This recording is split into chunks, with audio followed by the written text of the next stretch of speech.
मैंने भगवान से हमेशा यही मांगा था कि मुझे वो एक बेटी दे, लेकिन आज उसने बहू के रूप में मुझे एक नहीं बल्कि 3-3 बेटियां दे दी। तुम तीनों इस घर की बहू नहीं बल्कि बेटी हो। हम तुम्हारे मायके वालों की तरह अमीर तो नहीं है, तुम्हें यहाँ सारे ऐशो आराम शायद ना मिले, लेकिन तुम्हें यहाँ कभी प्यार की कमी नहीं होगी। माँ जी, आपने हमें इतनी बड़ी बात बोल दी, यही हमारे लिए काफी है। हमें बस आपका प्यार और आशीर्वाद चाहिए, इसके अलावा हमें कुछ नहीं चाहिए।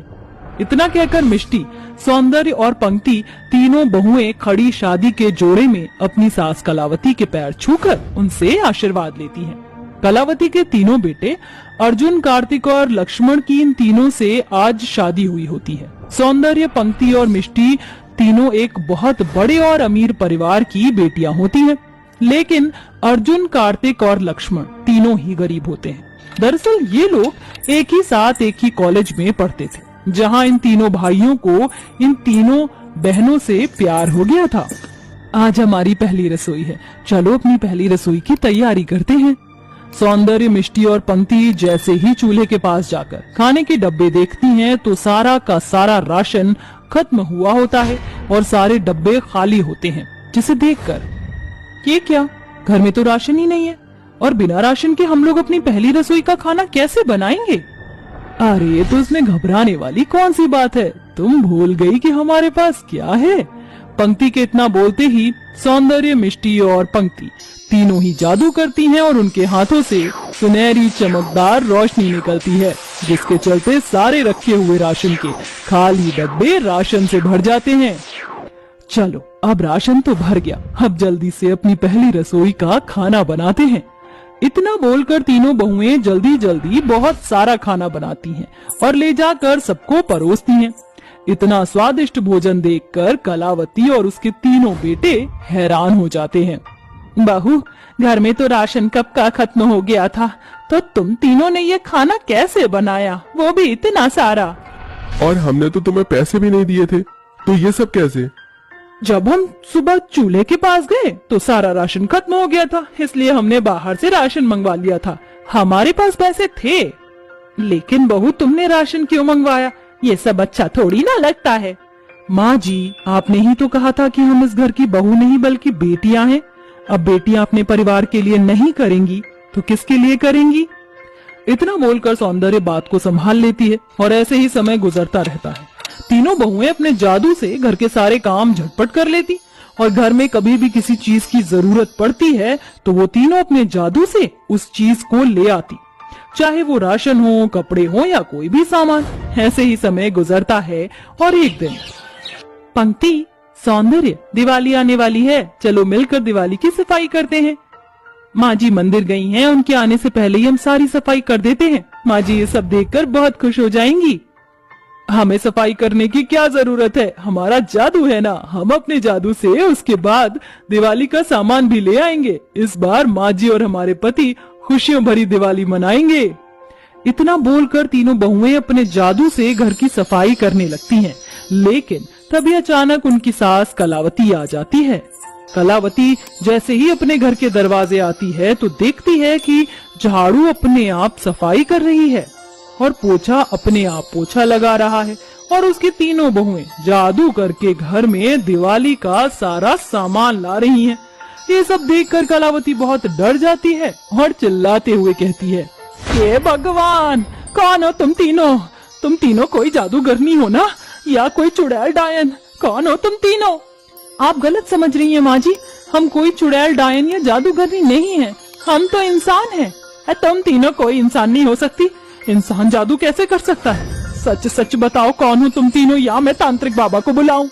आपको ये सब करने की कोई जरूरत नहीं है, हम तीनों आपको सारी सच्चाई बताते हैं। मिष्टी, पंक्ति, अब माँ जी को सारी सच्चाई बताने का समय आ गया है। इतना बोलकर सौंदर्य, मिष्टी और पंक्ति अपने साथ कलावती को इन सभी के पीछे की कहानी बताने लगती हैं।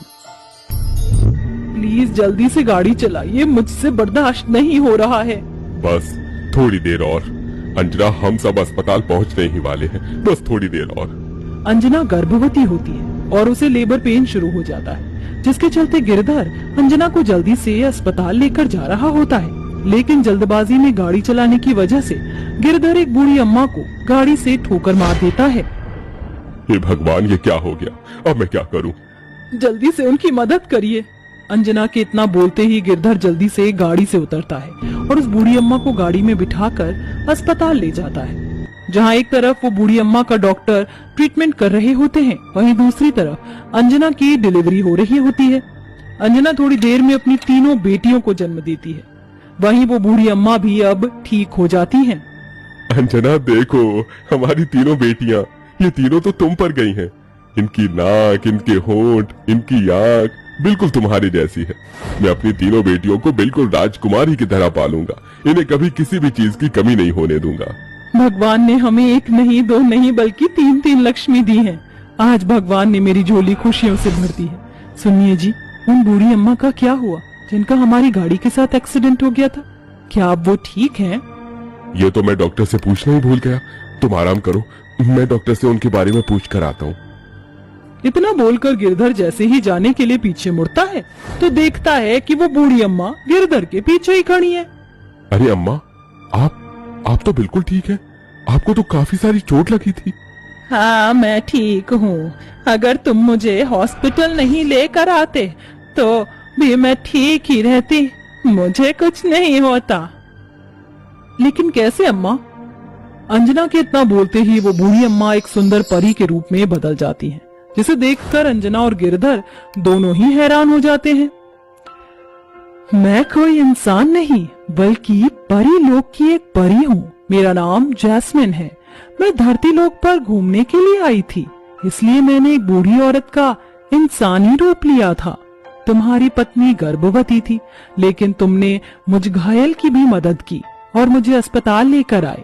तुम चाहते तो मुझे वहीं पर छोड़ सकते थे, लेकिन तुमने ऐसा नहीं किया। तुम्हारी इस दरिया दिली से ये साबित होता है कि आज भी लोगों के अंदर इंसानियत है। इसलिए आज मैं तुम्हारी इन तीनों बेटियों को एक वरदान देना चाहती हूँ, और वो वरदान ये है कि इन तीनों के पास आज से जादुई शक्तियाँ होंगी और ये तीनों जादुई शक्ति से हर किसी की मदद कर सकती हैं। इतना बोलकर वो परी अपनी जादुई छड़ी से उन तीनों बच्चियों पर जादू करती है और वहां से चली जाती है, जिसके बाद अब वो तीनों बच्चों के पास जादुई शक्ति होती है। बड़े होने के साथ साथ उन तीनों को अपनी जादुई शक्तियों के बारे में पता चलता है, जिसकी मदद से वो हर किसी की मदद करती हैं।